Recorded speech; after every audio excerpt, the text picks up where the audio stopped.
Começa agora a Rede Escola Notícias da Educação, que tem como destaques o mercado da economia criativa no país e como a cultura e a educação são importantes para o aquecimento do setor.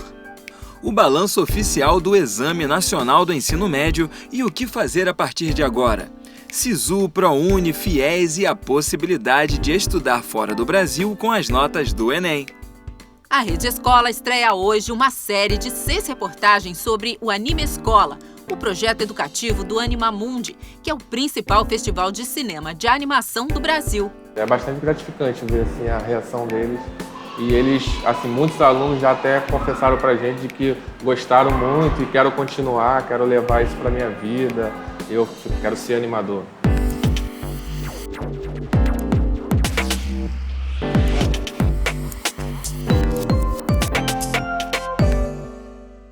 O potencial educativo e de aprendizado dos filmes de animação. Esta, sem dúvida, é uma ótima ferramenta que o professor pode utilizar dentro de sala de aula. A Secretaria Municipal de Educação do Rio de Janeiro percebeu que a linguagem da animação tem o poder de cativar e seduzir o estudante e fez uma parceria com os organizadores do Animamundi, o mais importante festival de animação do Brasil, e criou o Anima Escola. O Anima Escola nada mais é do que o braço educativo do Animamundi. Nele, os professores da Rede Municipal do Rio de Janeiro participam de oficinas, palestras e cursos, aprendem técnicas e os conceitos da animação. Depois, eles transmitem para os alunos o conhecimento aprendido. No final do ano letivo, os temas trabalhados se transformam em filmes de animação produzidos pela garotada. Nesta primeira reportagem sobre o projeto, nós vamos conhecer a história do Animamundi e como nasceu o Anima Escola.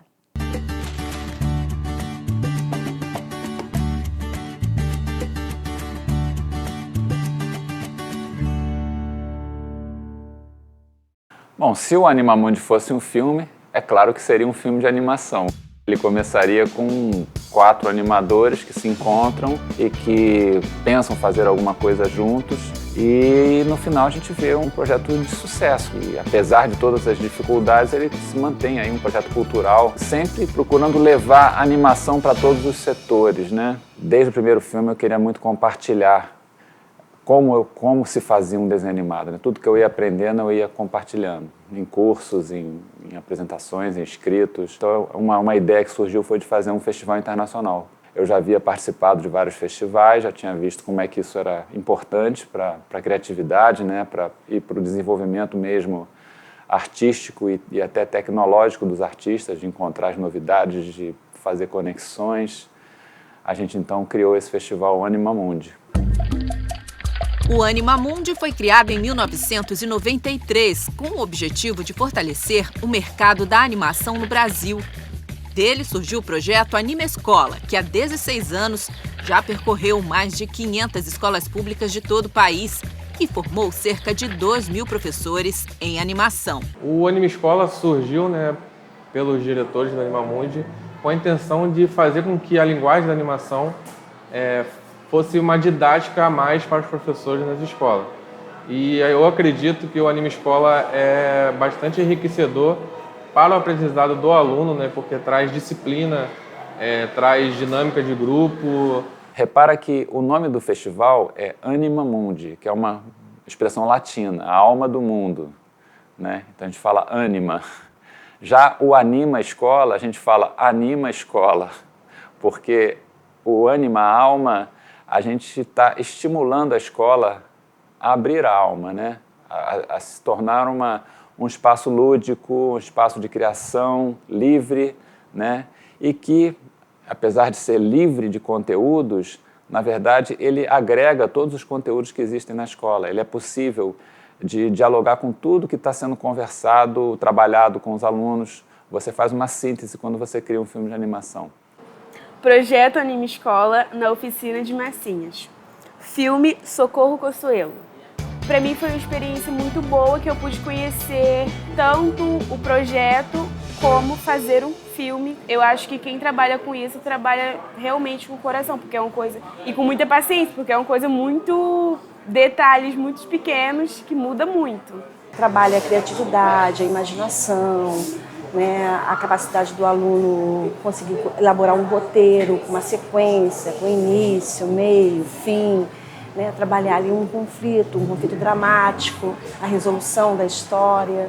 Então, isso é bem edificante, bem interessante essa oportunidade. Os momentos mais interessantes sobre as oficinas é quando os alunos veem a animação acontecendo e que eles puderam fazer, né? Que eles viram, que eles conseguiram fazer. É bastante gratificante ver assim, a reação deles. E eles, assim, muitos alunos já até confessaram pra gente de que gostaram muito e quero continuar, quero levar isso pra minha vida. Eu quero ser animador. Teve um filme que nós fizemos no começo do projeto, que era numa escola que fica ali na Avenida dos Desfiles, né, no Sambódromo, que durante o ano se transforma numa escola municipal.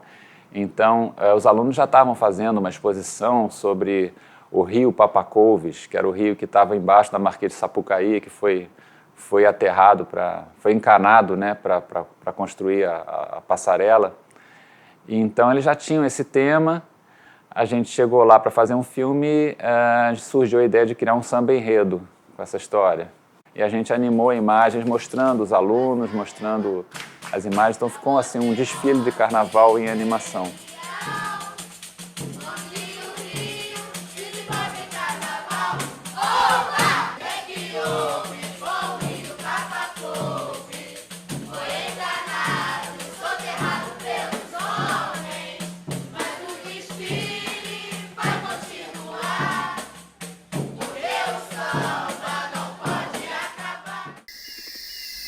A nossa viagem pelo mundo do Animamundi e Anime Escola continua no próximo programa, com o tema Linguagens da Animação.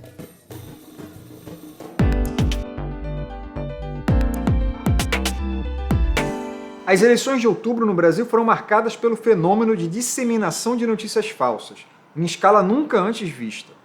Para qualificar nossa democracia, é fundamental que saibamos identificá-las e melhorar nossa capacidade de divergir de forma respeitosa, mas baseado em fatos e evidências.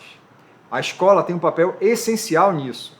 Entre as 10 competências gerais listadas na Base Nacional Comum Curricular, há várias que apontam para a necessidade de preparar melhor os jovens para lidarem com esse mundo onde a informação, tanto a de alta quanto a de baixa qualidade, está muito mais acessível.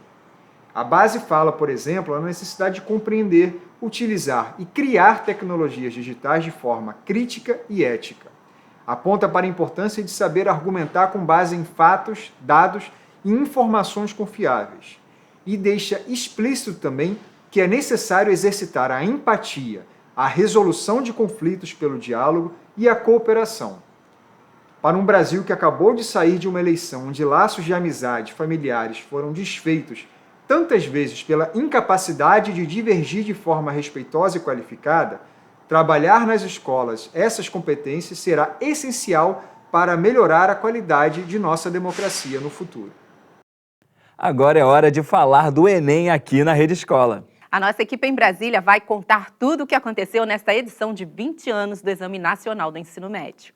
Mais de 3.900.000 participantes, do total de 5,5 milhões de inscritos, compareceram aos locais de prova do Enem. 29,2% dos candidatos faltaram nesse segundo dia do exame. Bom, o número de ausência, ele diminuiu, foi menor do que nos últimos anos, também um sucesso. Ele é um pouco maior do que o primeiro dia, o que é normal. Às vezes o aluno não tem o desempenho que deseja ou imagina e acaba não indo no segundo dia, enfim. Mas historicamente é sempre maior no segundo dia, mas foi menor do que nos outros anos, o que a gente considera um grande sucesso. Em relação ao tipo de eliminação, nesse segundo dia, nós tivemos 64 pessoas que foram eliminadas da prova, portanto, não terão o direito a esta avaliação. Por descumprimento de regras gerais do edital, 64 pessoas, uma pessoa apenas por revista no detector de metal e uma pessoa que se recusou a permitir a coleta de dados biométricos no local de prova. A avaliação foi aplicada em 1.725 municípios, de norte a sul do país. Não houve caso registrado de ocorrência que impediu a realização da prova em nenhuma localidade. participante afetado por problemas logísticos que o impediram de fazer a prova poderá solicitar a reaplicação do exame. O formulário para registro de ocorrências estará disponível na página do participante até o dia 19 de novembro. O objetivo é que, primeiro, a gente entenda se houve algum registro, alguma ocorrência, confronte com as atas, né? Nós temos os registros que são recolhidos pelos aplicadores, pelo INEP, que faz uma análise todos os anos disso, mas agora também dando a oportunidade aos candidatos que eles façam também os seus registros e, com isso, também componham eventuais necessidades de análise por parte do INEP. Ou seja, mais uma forma de comunicação com a sociedade para entender o que aconteceu nas provas e apoiar também o futuro do Enem e os próprios estudantes. Passado o Enem e agora? O que fazer, Eliane? É bem simples, Ernesto. Os estudantes têm 3 caminhos possíveis. O primeiro deles é o ProUni, o Programa Universidade para Todos. A outra possibilidade é o FIES, Fundo de Financiamento Estudantil. Por último, tem o SISU, Sistema de Seleção Unificada. Nós vamos conhecer detalhes de cada programa agora na reportagem. Encerrado o período de aplicação do Enem 2018, resta agora aos candidatos esperarem o resultado das provas e da redação. Mas em seguida, com as notas em mãos, o que os candidatos podem fazer? O Exame Nacional do Ensino Médio é o principal atalho para o ensino superior, já que a mesma nota pode servir para concorrer a diversas instituições. Portanto, quem vai bem no Enem dá um grande salto para iniciar uma vida universitária, seja na rede pública ou privada, através dos programas oferecidos pelo MEC. Entre eles, o SISU, que é o Sistema de Seleção Unificada para concorrer a uma das vagas nas universidades públicas brasileiras. Depois, ele pode também concorrer ao ProUni, que é o programa de bolsas parciais, 50%, ou bolsas integrais, para concorrer a alguma instituição privada de educação superior. E, finalmente, ele pode também tentar com o FIES, que é um programa de financiamento destinado aos estudantes que comprovam renda de até 3 salários mínimos para concorrer a uma das vagas também ofertadas pelo programa. A procura é muito grande, os estudantes têm interesse e as universidades têm vagas para atender ao público. Na última edição, no SISU, tivemos a participação de mais de 500 mil de candidatos. No ProUni, pouco mais de 450 mil e no FIES, 230 mil candidatos participaram do processo. A Ana Júlia é um exemplo de que a nota do Enem tem muita validade para os estudantes e que permite a eles concorrer a vagas em todo o país. Ela fez o Enem de 2015 e entrou no primeiro curso utilizando um programa do MEC. Por causa desse Enem, eu consegui um FIES numa faculdade particular aqui. Foi o FIES de 90%. Eu fiz um Enem em 2016 já na faculdade. Aí eu consegui pelo SISU, na Federal da Paraíba. Só que, como eu queria ficar aqui em Brasília, aí eu tentei o ProUni já no segundo semestre de 2017 e aí eu consegui a bolsa integral de 100% numa outra faculdade particular daqui. Ainda não tinha sido suficiente para mim e aí eu tentei transferência facultativa para a UNB. E aí eu consegui também pela mesma avaliação do Enem que eu tinha feito em 2016. O resultado do Enem será divulgado no dia 18 de janeiro. Vale lembrar que cada programa, SISU, ProUni, FIES, tem um cronograma específico de inscrição. Portanto, é necessário acompanhar a página do Ministério da Educação para ficar por dentro das datas e não perder os prazos. O Exame Nacional do Ensino Médio oferece várias oportunidades para quem deseja entrar na universidade. Além dos programas mais conhecidos como o SISU, o FIES e o ProUni, é possível utilizar a nota do Enem para estudar em universidades de outros países, como em Portugal. Eu acho que tem inúmeras vantagens. Primeiro porque as universidades portuguesas estão muito bem cotadas, como sabe. Nas cotações internacionais as universidades portuguesas aparecem nos rankings, na lista das melhores classificadas, portanto são universidades muito bem qualificadas. Segundo, porque nós temos uma variedade muito grande, crescente de cursos. A terceira razão, porque quem obtiver uma graduação numa universidade portuguesa, esse tem um reconhecimento no espaço europeu, funciona, portanto, para todo o espaço europeu, o que é uma mais-valia. Um levantamento recente realizado pelo INEP mostrou que mais de 1.000 estudantes brasileiros já utilizaram a nota do Enem para ingressar em universidades portuguesas. Essa é uma possibilidade muito interessante. O Enem, não só nacionalmente, mas também do ponto de vista internacional, oferece essas chances para os participantes do exame.